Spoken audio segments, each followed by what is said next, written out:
Hello guys, welcome back to our YouTube channel B pharm हेनरी 10 notes.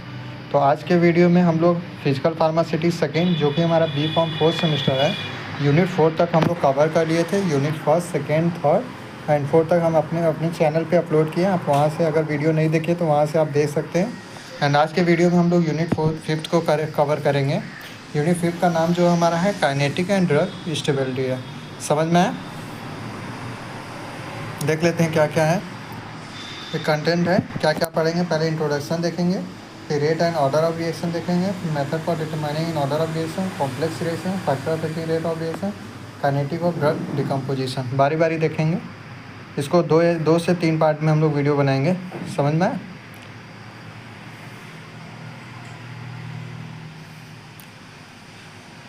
देख लेते हैं पहले डेफिनेशन। पहला हमारा है काइनेटिक एंड ड्रग स्टेबिलिटी होती क्या है। Drug stability is defined as the pharmaceutical dosage form to maintain the physical, chemical, therapeutic, microbial property during the time of storage and use by the patient. Drug stability नाम से ही पता चल रहा है कि हमारी स्टेबिलिटी को, ड्रग स्टेबिलिटी को बढ़ाना, चाहे वो हमारी फिजिकली हो, चाहे केमिकल हो, चाहे थेरेपेटिक हो, माइक्रोबियल हो, प्रॉपर्टी हो। जैसे फिजिकल की बात करते हैं, जल्दी से हमारे ब्रेक डाउन ना करे, इसको स्टेबल करेंगे ड्रग को। केमिकल की बात करेंगे, कोई भी केमिकल रिएक्शन ना ऑकर हो ड्रग में, जैसे जिसके वजह से हमारे टॉक्सिसिटी इफेक्ट, जो कोई भी पेशेंट कंज्यूम कर रहा है उसको टॉक्सिसिटी या फिर साइड इफेक्ट ना हो। ठीक है। थेरेपेटिक की बात करते हैं, अगर ड्रग हमारा स्टेबिलिटी मतलब ड्रग की स्टेबिलिटी अच्छी है तो थेरेपेटिक इफेक्ट भी जो था हमारे पेशेंट पे अच्छा आएगा। माइक्रोबियल प्रॉपर्टी की बात करें तो माइक्रोबियल प्रॉपर्टी की बात करते हैं तो ये हमारा प्रिवेंट करते हैं microbial contamination during the manufacturing process of drug. समझ में? ड्रग हमारा स्टेबल रहेगा तो हम लोग लॉन्ग टर्म के लिए हम लोग यूज़ कर सकते हैं एंड इसको प्रेफर भी कर सकते हैं पेशेंट के लिए जो कि सफ़र कर रहे हैं डिजीज़ से। समझ में आया? नेक्स्ट देख लेते हैं। Stability is defined as the capacity of drug substance to remain within the established specification to maintain its identity, strength, quality, purity throughout the rest expensive period. इसको मत देखिए। स्टेबिलिटी होता है क्या, नाम से ही पता चल रहा है स्टेबल। हम लोग फार्मास्यूटिकल डोजेज फॉर्म में देख रहे हैं। ठीक है, तो मतलब ड्रग के स्टेबिलिटी को मेंटेन करना। ठीक है, अगर ड्रग हमारा स्टेबल अच्छा रहेगा तो हमारा थेरेपेटिक इफेक्ट भी ड्रग का अच्छा रहेगा। ठीक है, एंड पेशेंट जो कि हमारे कंज्यूम कर रहे हैं ड्रग का एंड उनका जो थेरेपेटिक एंड जो टाइम लग रहा है सही होने के लिए उनको बीमारी से, तो वो जल्दी होगा। ठीक है, नेक्स्ट देख लेते हैं।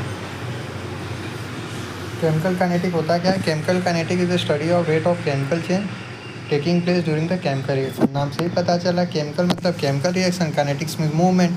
मतलब हमारा क्या है, हम लोग स्टडी करते हैं रेट ऑफ केमिकल चेंज जो कि हमारे ऑकर हो रहे हैं during the chemical reaction.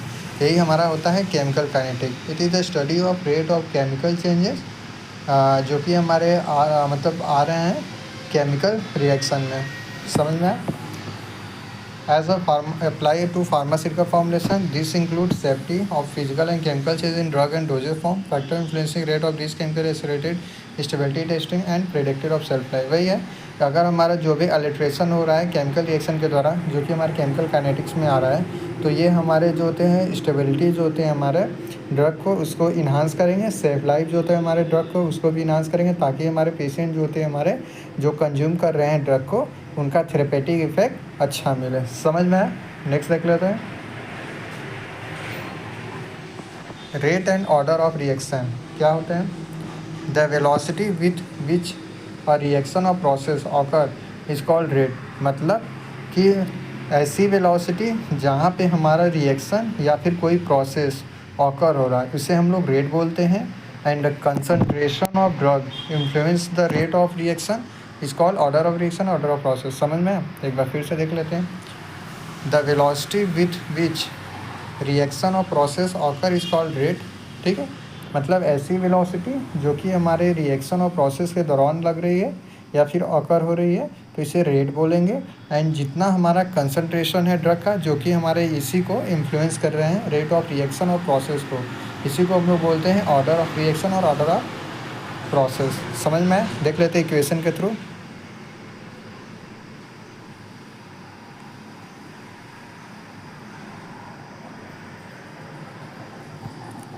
Consider the following equation, वही है drug A and drug B. देख लेते हैं क्या कर रहा है। The rate of forward reaction is, जो फॉरवर्ड हमारा रिएक्शन होगा वो minus d A by d t है, निगेटिव साइन क्यों है, जो कि हमारा कंसनट्रेशन जो होता है वो ड्रग ए का वो हमारा डिक्रीज हो रहा है टाइम के साथ, समझ में। As the reaction proceed the concentration of drug भी increase and the rate of reaction also express, वही है कि हमारा जब रिएक्शन प्रोसीड होगा तो जो कंसनट्रेशन है हमारे ड्रग बी का वो हमारा इंक्रीज होगा, जिसके वजह से रेट ऑफ रिएक्शन कैसे एक्सप्रेस करेंगे, d B by d t, B के लिए है, ए के लिए क्या था हमारा माइनस में D A by d T था, क्योंकि हमारा कंसनट्रेशन जो ड्रग का था वो हमारा डिक्रीज़ हो रहा था टाइम के साथ, और इसमें जो था हमारा कंसनट्रेशन जो ड्रग का बी था वो हमारा इंक्रीज़ हो रहा है, रेट ऑफ रिएक्शन जो कि टाइम के साथ बढ़ा, इसलिए हमारा निगेटिव शो नहीं है। नेक्स्ट हमारा experimentally the rate of reaction is determined by the measuring decrease the concentration of drug with time, ठीक है। एक्सपेरिमेंटली बताया गया था कि जो रेट ऑफ रिएक्शन होते हैं वो डिटरमाइंड होते हैं हमारे किसके द्वारा, जब हम लोग कंसनट्रेशन डिक्रीज कर रहे हैं ड्रग ए का किसके साथ, टाइम के साथ, समझ में। रेट ऑफ रिएक्शन किससे डिटरमाइन करते हैं या फिर मेजर करते हैं, ठीक है, जो भी हमारा कंसनट्रेशन ड्रग का है ओ ए का विथ रिस्पेक्ट टू टाइम उसको हम लोग डिक्रीज कर रहे हैं, इसके वजह से हमारा रेट ऑफ रिएक्शन डिटरमाइंड हो रहा है एक्सपेरिमेंटली। नेक्स्ट है if C is the concentration of drug A the rate of decrease in C of drug A it change to B and it can be express in function of time, वही है कि अगर हमारा जो सी है वो हमारा कंसनट्रेशन ऑफ ड्रग है ए का, the rate of decrease in concentration C of drug A it change to B, अगर हम लोग कंसनट्रेशन ड्रग ए का डिक्रीज़ करेंगे तो ये हमारा चेंज हो जाएगा बी में, एंड इसको कैसे एक्सप्रेस करेंगे टाइम के साथ, तो d C by d t equal to minus में के बाई सी, ठीक है। जो हमारा इक्वेशन क्या बनना था वो d C by d t equal to minus में के सी था, देख लेते हैं क्या क्या है वह, के हमारा रेट कांस्टेंट हो जाएगा और यहाँ पे एन जो हमारा है ऑर्डर ऑफ रिएक्शन है, समझ में आए। इफ़ दो कंडीशन, अगर हमारा एन जो होता है जीरो होगा तब ये हमारा जीरो ऑर्डर प्रोसेस होगा, अगर हमारा एन वन है तो ये हमारा फर्स्ट ऑर्डर प्रोसेस होगा, समझ में।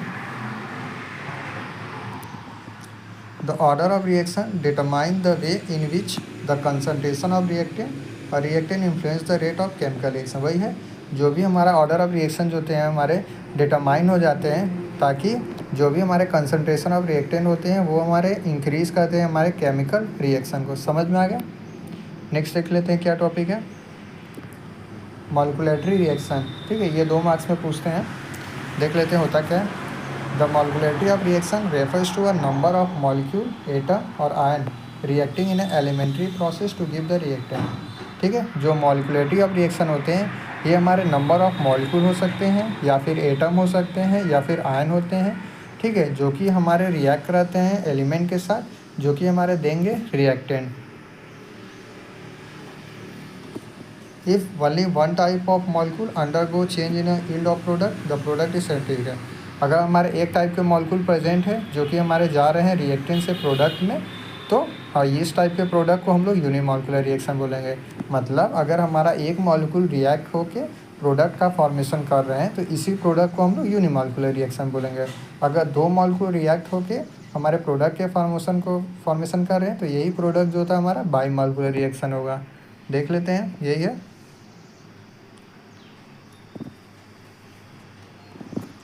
If 2 molecule undergo to change yield of product, the reaction is said to be bimolecule, वही है। अगर 2 मॉलिक्यूल जो होते हैं हमारे रिएक्ट हो रहे हैं, रिएक्ट करके बना रहे हैं हमारे प्रोडक्ट, एंड यही जो हमारे प्रोडक्ट कराएंगे बाई मॉलिक्यूलर, समझ में आए।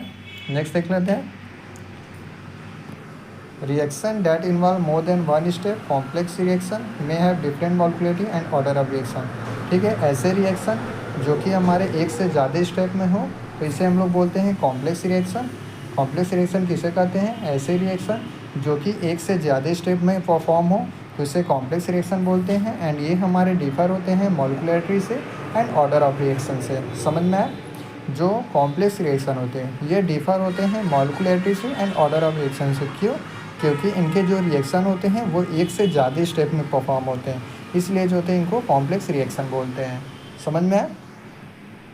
नेक्स्ट देख लेते हैं, the 3 commonly encounter rate process, पहला हमारा है zero order reaction, first order reaction and mixed order reaction.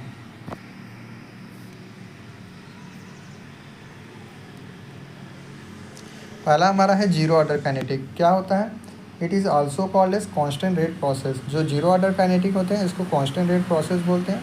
होता क्या है, the reaction is said to be zero order reaction. ऐसे रिएक्शन जो कि हमारे बता रहे हैं जीरो रिएक्शन को क्या होते हैं, if the rate of reaction is independent to concentration. यानी जो जीरो ऑर्डर के काइनेटिक रिएक्शन होते हैं, हमारे जो रेट ऑफ रिएक्शन होते हैं हमारे इंडिपेंडेंट होते हैं कंसंट्रेशन पे। यानी जो हमारा dc/dt था इक्वल टू माइनस में k/c था, माइनस में kc था, तो जो c था हमारा कंसंट्रेशन था। तो वही रेट ऑफ रिएक्टेंट जो होता है हमारा इंडिपेंडेंट होता है हमारे कंसंट्रेशन पे। ठीक है, that is the rate of reaction does not increase further may be increase और कंसंट्रेशन ऑफ रिएक्टेंट। यही है कि जो हमारा रेट ऑफ रिएक्शन है वो हमारा इसके वजह से जब कांस्टेंट है तो ये हमारा इंक्रीज नहीं करेगा, जो कि हमारा फर्दर इंक्रीज होता है कंसंट्रेशन ऑफ रिएक्टेंट। ठीक है, एक बार फिर से बता देते हैं, जीरो ऑर्डर काइनेटिक जो होते हैं हमारे कांस्टेंट रेट प्रोसेस होते हैं। ठीक है, कहते हैं एंड इस रिएक्शन को कैसे क्या होते हैं, if the rate of reaction is independent to concentration. इस टाइप के रिएक्शन जो होते हैं हमारे जो कंसंट्रेशन होते हैं वो हमारे इंडिपेंडेंट होते हैं। इनके रेट ऑफ रिएक्शन को जो हमारे होते हैं ये इंक्रीज़ नहीं होते हैं। ये किसको इंक्रीज़ करते हैं, further by increase the concentration of reactant. ये हमारे इंक्रीज़ कर देते हैं रिएक्टेंट के कंसंट्रेशन को। समझ में आया, यही है dc/dt इक्वल टू माइनस में k0 c0 is equal to minus में k0। ये हमारा इक्वेशन 1 है। और यहाँ पे हमारा जो k0 है वो हमारा जीरो ऑर्डर रेट कांस्टेंट है, जो कि हमारा मिलीग्राम पर मिनट होता है। समझ में आया, जीरो है।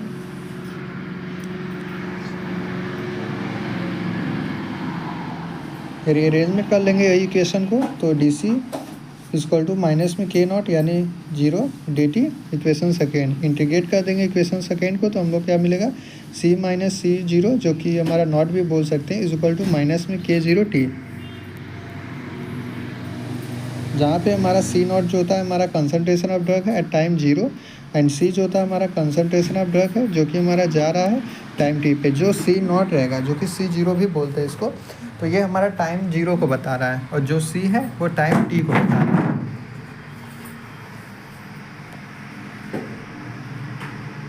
ये ग्राफ है, देख लेते हैं, graph of zero order kinetic. ये जो हमारा एक्स एक्सिस पे ये हमारा टाइम है एंड वाई एक्सिस पे जो हमारा dc/dt है जो कि कंसंट्रेशन को बता रहा है। ठीक है,